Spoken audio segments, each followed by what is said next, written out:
আজকে রবিবারে স্পেশালে সবাই লুচি খায়, তারপরে কচুরি খায়, কেউ চাউমিন বানায়, আরও কত কী বানায়। তো আমার আজকে ইচ্ছা হলো একটা অন্য জিনিস বানাবো। সেটা কী জানো, এই সাবু দিয়ে বানাবো। সাবুটা অনেক দিন ধরে পড়েছিল, তো ভাবলাম সাবু দিয়ে একটা কিছু বানাই। কী বানাবো বুঝতে পারছি না। তাহলে যাই রান্না করে আগে দেখি কী বানাই। তো চলো আমার সঙ্গে, তোমরাও দেখতে পাবে জিনিসটা কী বানাচ্ছি।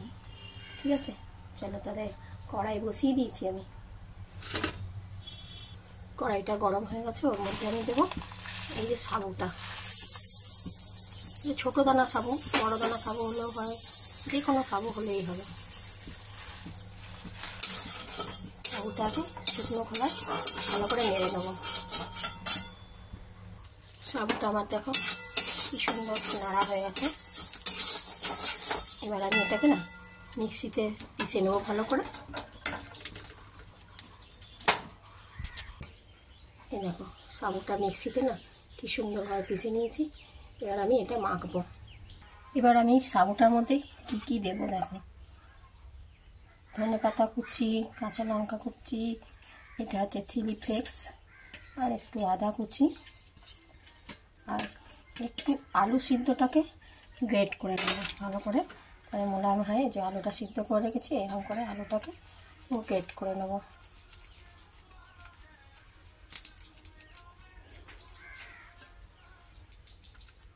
এবার এর মধ্যে দেবো নুন। নুন দিলাম পরিমাণ মতন। দেবো সাদা তেল একটু, আর দেবো একটু আমচুর পাউডার। তেলটাকে ভালো করে মাখবো। এখন অল্প দিলাম আমচুর পাউডার, বেশি দিলে পরে টক টক হয়ে যাবে একদম। চলো এটাকে তাহলে একবার মাখি ভালো করে।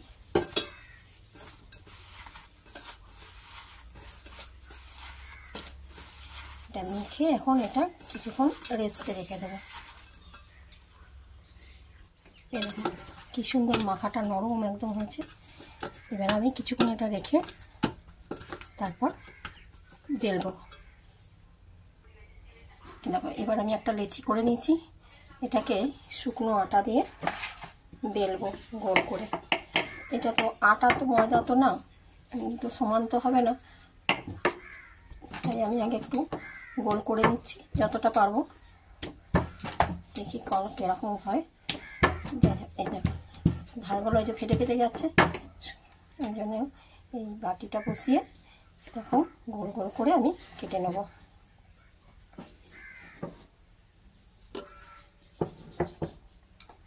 ব্যাস এরকম করবো ছোটো ছোটো। এইরকম মানে বড় বড়ও করতে পারো, যেমন বাটিটার সাইজ থাকবে সেরকমই হবে। আর একটা করে নিয়ে নিই। এরকম লেচিটা একটু মোটা থাকবে, এরকম এত বড় থাকবে। এবার বেলবো শুকনো আটা দিয়ে।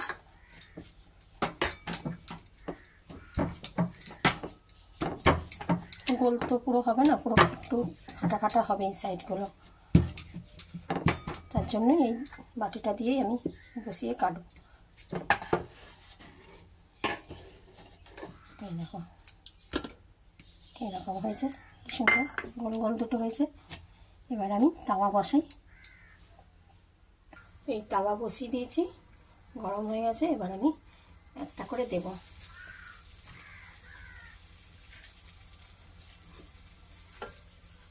এটাকে ভালো করে উল্টিয়ে পাল্টে আগে ভালো করে সেঁকে নিই, তারপরে ভাজবো। সে একটা সেঁকা হয়ে গেছে। এবার এটাকে তেল দিয়ে অল্প অল্প তেল দিয়ে ভাজতে হবে, বেশি না।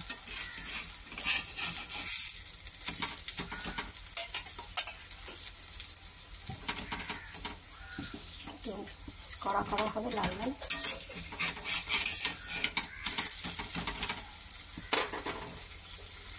দেখো কি সুন্দর ভাজা হয়েছে, আর খুব নরম হয় এটা।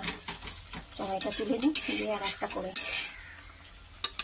একটা তুলে নিই, আর একটা দিয়ে দিলাম। এইটাও এরকমভাবে ভেজে নেব। আমি কিন্তু এক ফোঁটাও আটাও দিইনি, ময়দাও দিইনি, ছোট্ট ছোট্ট বড় বড়ও করা যায়, বড় বড় করলে একটা বড় বাটি দিয়ে কাট করতে হবে। বেশ বড় বড়টা শুধু যদি চাকিবেলা এমনি বেলি না তাহলে সাইডগুলো কাটা কাটা হবে।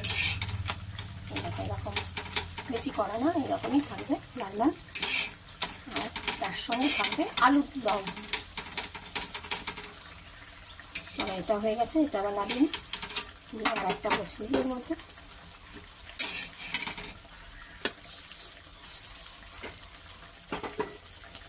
এই দুটো একসঙ্গে পাশাপাশি দিয়ে দিয়েছি, ছোটো ছোটো তো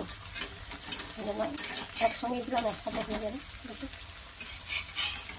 এটা হালকা ভাজা হয়েছে। এই দেখো আমার হয়ে গেল সাগুর পরোটা, সুন্দর নরম নরম হয়েছে।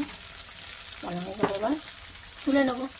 এই দেখো বানালাম সাগুর পরোটা, আর কত নরম হয়েছে দেখো। এই দেখো বুঝেছো, এর মধ্যে কিন্তু আমি এক ফোঁটা আটা ময়দা কিচ্ছু দিইনি, আর তার সঙ্গে রয়েছে আলুর দম। আজকে আমাদের সানডে স্পেশাল ব্রেকফাস্ট। কেমন লাগলো তোমরা বলো, আর লাইক কমেন্ট শেয়ার করে দিও।